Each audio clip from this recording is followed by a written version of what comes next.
se você tem essa ideia do seu paciente, você tem que dividir com ele. Mas, Ronaldo, como que eu vou falar isso pro meu paciente? Bom, se você não pode falar, então você não pode pensar sobre ele.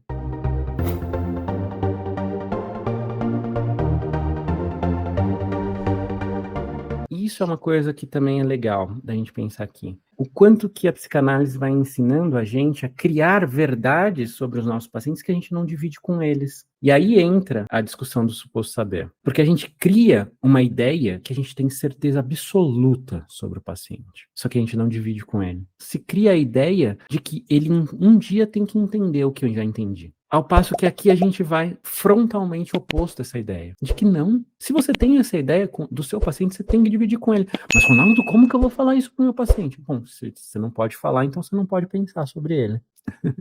Então, veja como que o seu pensamento pode estar sendo perigoso se você não pode dividir com ele. Essa é a grande diferença. Ah, mas, Ronaldo, eu não sei como que eu vou dizer. Bom, de novo, voltamos à ideia de que a psicanálise é o lapidar da palavra.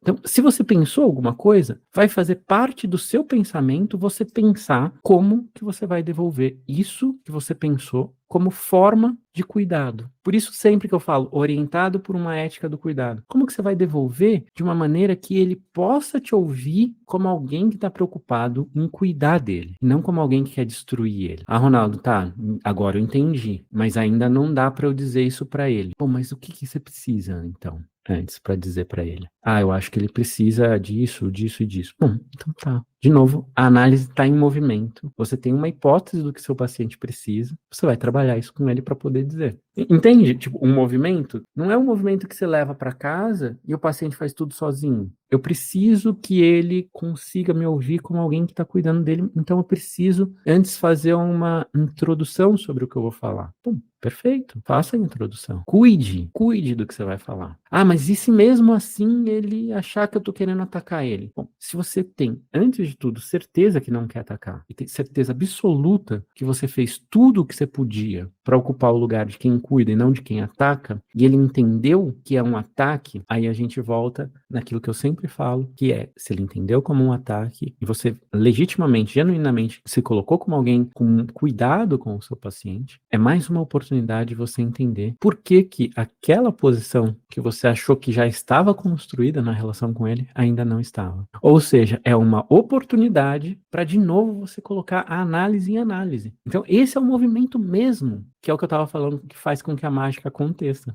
sabe? Por quê? Porque é nessa resistência. Porque às vezes a gente está garantido que, bom, eu cuidei disso, eu fiz, mas o paciente vem achando que a gente quis falar pro mal dele. E é aí que a gente vai investigar o que aconteceu. E é aí que, de algum modo, diferencia da relação do amigo, porque o amigo não vai pensar exatamente, ah, bom, você pensa o que você quiser.